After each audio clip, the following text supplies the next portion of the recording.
মিরপুরের অবস্থা তো ভয়াবহ অবস্থা। আজকে আমি এই মিরপুরে 15 বছর ধরে থাকি। আপনার এই আধা ঘন্টা 20 মিনিট বৃষ্টি হইলে এই জলবদ্ধতার সৃষ্টি হয়।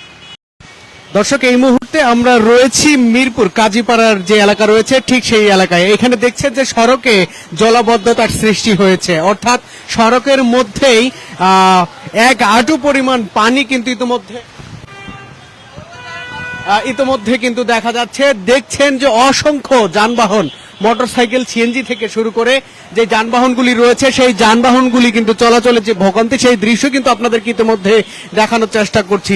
যেমনটি দেখছেন যে রাস্তার অপোজিটে যে ফুটপাত রয়েছে সেই ফুটপাতেও কিন্তু এক হাঁটু পরিমাণ পানি হয়েছে এবং পাশের যে দোকানগুলি রয়েছে সেই প্রত্যেকটা দোকান কিন্তু ইতিমধ্যে জলাবদ্ধতার সৃষ্টি হয়েছে।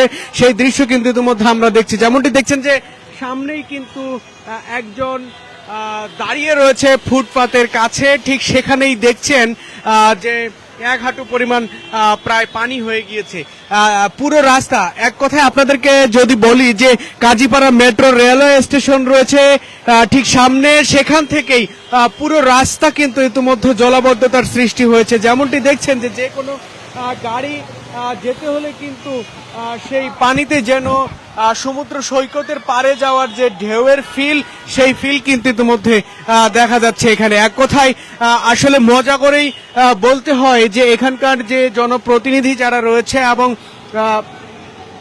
যারা সংশ্লিষ্ট কর্তৃপক্ষ রয়েছে, আমরা বেশ কিছু মানুষের সাথে কথা বলেছি। তারা আমাদেরকে যেমনটি জানিয়েছে যে তারা আসলে কখনো গায়ে নাড়াচ্ছেন না। এক কথায় আপনাদের যদি জানিয়ে রাখি যে যেমনটি দেখছেন যে একটা ভ্যান আসছে, সেই ভ্যানে কিছু আসবাবপত্র রয়েছে কিন্তু এই পানি ভেঙে তাদের যেতে হচ্ছে। যেমনটি দেখছেন যে পুরো এক হাঁটুরও বেশি পরিমাণ পানি কিন্তু ইতিমধ্যে এই সড়কগুলিতে দেখা যাচ্ছে এবং এখানকার যে সাধারণ মানুষ রয়েছে আমরা তাদের সাথে কথা বলেছি। তারা কিন্তু এখানকার যে সংশ্লিষ্ট কর্তৃপক্ষ রয়েছে তাদেরকে কিন্তু দাবি করছেন। তারা বলছেন যে এই জলাবদ্ধতা কিন্তু নতুন করে নয় এবং কিছু সময় বৃষ্টি হলেই এই এলাকা, পুরো এলাকা কিন্তু জলাবদ্ধতায় অর্থাৎ তলিয়ে যায়, সেই কথা কিন্তু তারা বলেছেন। এবং তারা বলেছেন যে এখানকার যে সিটি কর্পোরেশন রয়েছে অর্থাৎ ঢাকা উত্তর সিটি কর্পোরেশন, তারা কিন্তু কোনো ধরনের দায়িত্ববোধ সম্পন্ন নয় বলেও কিন্তু দাবি করছেন। আমরা এখানকার একজন সাধারণ মানুষের সাথে কথা বলবো। জল আসতেই পারছে, সকালবেলাও ঠিকঠাক ছিল, পরের বার বৃষ্টি হলো তখন থেকে নামে গেছে। আসলে এখান থেকে মুক্তির উপায় কি? ড্রেনগুলো ঠিক করতে হবে, ড্রেন তো কাজ করতেছে না। এগুলা কি সিটি কর্পোরেশন ঠিক করে না? সিটি কর্পোরেশন এখন দায়িত্ব, তাদের দায়িত্ব ঠিকঠাক পালন করলে তেমন হইতো না। দোকানগুলোতে কি পানি উঠছে? হ্যাঁ, আমি আসলাম চাবি বানাইতে, একটা দোকানও ফুটপাতের খোলা নাই। প্লাস এই যে বড় বড় যেগুলো সব, এর ভিতরে পানি ঢুকছে, অনেক ব্লক করে দিছে।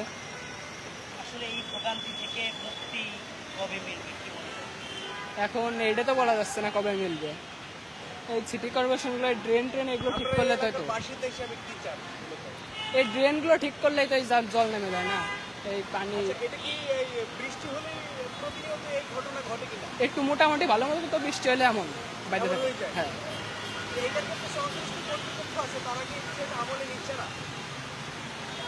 তা তো বলতে পারতেছি না ভাই। ঠিক আছে, পানি নিষ্কাশন ব্যবস্থা ঠিক আছে নাকি? পানি না, নিষ্কাশন এটা ঠিক নাই। এটা ঠিক থাকলে তো এমন জল বাড়তো। না, আমি কথা বলবো না ভাই। এগুলো ম্যানুয়াল মেবি পরিষ্কার করা হয় না ঠিকঠাক। পরিষ্কার করা হলে তো পানি বাড়তো না। যাতায়াতে কেমন ভোগান্তি হচ্ছে যাতায়াতের ক্ষেত্রে? প্রচুর ভাই। শেওড়াপাড়া থেকে নর্মালি রিক্সা ভাড়া যা নেয় ডাবলের উপরে রিক্সা পাওয়াই যাচ্ছে না। একটু বৃষ্টি হলেই কি এমন হয় না? বড় বৃষ্টিতে এমন? একটু বলতে মোটামুটি বৃষ্টি হইলো, আজ তো তেমন হয়েছে এমন। এখানে কেমন পানি? হাঁটু পানি হবে? হ্যাঁ, প্যান্ট আর শর্ট প্যান্টটাই ভিজে গেছে আমার। তার মানে হাঁটু পানিরও বেশি। এই ঘন্টাখানে বৃষ্টি নামলে পানি এই পরিমাণে জমে, আরো বেশিও জমে। আমাদের এই কাজীপাড়া একদম সারাপাড়া পর্যন্ত 10 নম্বর পর্যন্ত আমাদের মেইন হল পরিষ্কার করে না। কিছুদিন আগে পাইপ পাল্টাইছে, কোনো লাভই হয় নাই। পাইপের ভিতরে অর্ধেকে ময়লা জমে রয়েছে, কোনো পরিষ্কার করে না, খালি বিল পাস করে খালি খায়। আমাদের এলাকা অনেক ভোগান্তি। আচ্ছা, এই বিষয়গুলো নিয়ে কি যে যারা সিটি কর্পোরেশনের দায়িত্বরত রয়েছে তাদের সাথে আপনারা কথা বলেছেন কি? সিটি কর্পোরেশন প্রশাসক শফিকুল ইসলাম খান মিন্টন সাহেব কইছে এলাকায় নতুন ড্রেন করলে কোনো পানি জমবে না, কিন্তু যে ড্রেন করবে ড্রেনটা পানি যাওয়ার কোনো লাভ হইবে না, আগের মতনই থাকবে। আমাদের কাজীপাড়া তো 10 নম্বর পর্যন্ত সারাপাড়া পর্যন্ত মানুষ অনেক ভোগান্তি, রিক্সা পাওয়া যেতে আসে না, গাড়ি পাওয়া যেতে আসে না, চলাচল করতে পারে না। কিছুদিন আগে কাজীপাড়ার মেন হলের পাইপ পাল্টাইছে, কোনো লাভই হয় নাই, আগের মতনই। আমাদের যে পূর্ব কাজীপাড়া পানি জমে, পশ্চিম কাজীপাড়া কোনো পানি জমে না, একই কাজীপাড়া। কতটুকু ভোগান্তি পোহাতে হচ্ছে? ভাই ভোগান্তি তো বৃষ্টি নামার পর থেকে তো ভোগান্তি, বৃষ্টি নামছে বাসাতন বাইরামু বাইরেতে পারি না, সেরকম ভিজা বাইরেও লাগছে বাসাতন। ব্যবসা বাণিজ্য সবকিছু অবস্থা খারাপ। আমাদের নতুন সরকার আসছে, নতুন সরকার সামনে দিকে কি করে নাস্তা রাখছে এর উপরে। আচ্ছা, নতুন সরকারের কাছে আপনাদের আবেদন কি? নতুন সরকারের আবেদন হচ্ছে আমাদের রাস্তাঘাটের যে উন্নত কাজগুলো আছে এই কাজগুলো করার দরকার। আমাদের ড্রেনিং এর মেন হল পরিষ্কার করা দরকার। আমাদের মেন হল পরিষ্কার মানে বস্ত্র একবার করে না, করে মুখ খালি মুখটার মধ্যে ময়লা উড়ে চলে যায়, আর কোনো পরিষ্কার করে না। মিরপুরের অবস্থা তো ভয়াবহ অবস্থা। আজকে আমি এই মিরপুরে 15 বছর ধরে থাকি। আপনার এই আধা ঘন্টা 20 মিনিট বৃষ্টি হইলে এই জলবদ্ধতার সৃষ্টি হয়।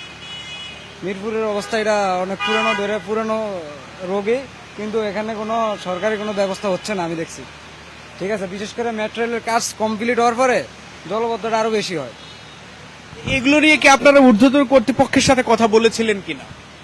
না, আমরা তো এখন পর্যন্ত কোথাও কথাবার্তা বলার সুযোগ পাই নাই, ওভাবে সুযোগ আমাদের আসেও না, বুঝছেন।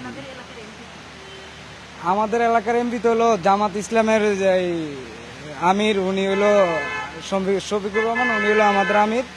তো উনি ক্ষমতা আসার আগেও এরকম ছিল, উনি নতুন করে ক্ষমতা আসছে এখন এরকম। ঠিক আছে, আর ওনারে নির্বাচনের পরে আমি ওনারে এখনো আমার চোখে পড়ে নাই। উনি যে এলাকায় আসছে আমার চোখে এখন পর্যন্ত পড়ে নাই, কিন্তু নির্বাচনের আগে উনি অনেক প্রতিশ্রুতি দিছে আমাদেরকে, এই করব সেই করব, এই সেই নানান প্রতিশ্রুতি দিছে, কিন্তু কাজের বেলা আসলে ওনারা এখন দেখতেছি না আমরা, এই আর কি। নির্বাচনের পরে আপনাদের যে দুঃখ দুর্দশা, বিশেষ করে রাস্তা ডুবে যায়, এই সমস্ত কিছু কখনো খোঁজ খবর নিয়ে না, আমি তো ওনারে এই পর্যন্ত খোঁজ খবর নিতে দেখি নাই। বিশেষ করে আমাদের অন্য দর্শক দেখছে কিনা আমি জানি না। এই যে আমাদের ভাই, আপনি কি দেখছেন? আসলে আমার চোখে ওনারে পড়ে না এখন পর্যন্ত। ঠিক আছে, এই যে একটু বৃষ্টি হলে কিন্তু এই অবস্থা হয়ে যায়। তাহলে কি আগের মতোই, আওয়ামী লীগের মতোই এখনো সেই একই নিয়মে চলছে? জামায়াত আপনাদের এখানে ক্ষমতায়, জামায়াতের আমি দেখি মানে আওয়ামী লীগের আমলে যা একটু পরিবর্তন ছিল, এখন দেখি আরো মানে ইয়ে আর কি, অবস্থা খারাপ আর কি। হ্যাঁ, আরো অবনতি হচ্ছে। এখানে আপনার দোকান আছে? আমার দোকান আছে আপনার হলো বাঁশবাড়ি। আসলে এই যে দোকানের ভিতরে পানি জমছে, সেক্ষেত্রে কাস্টমার কেমন আসছে? কাস্টমার তো হচ্ছে না। এই যে আপনার পানি হলে এইভাবে জলবদ্ধতা হলে তো কাস্টমার আসতে পারে না। এতে কাস্টমারের সমস্যা, আমাদের সমস্যা, আমাদের ব্যবসায় সমস্যা, নানান দিক দিয়ে সমস্যা আমাদের। কিন্তু এটা আমি মনে করি যে এখন আমাদের ওই জামাতের আমিরের আশায় থাকা লাভ নাই। আমার মনে হয় এটা বিএনপি থেকে আমাদের যে তারেক রহমান সরকার আছে, উনি আমার মনে হয় এটার উদ্যোগ নিলে সবচেয়ে বেটার হয়, এই আমিরের আশায় না থেকে।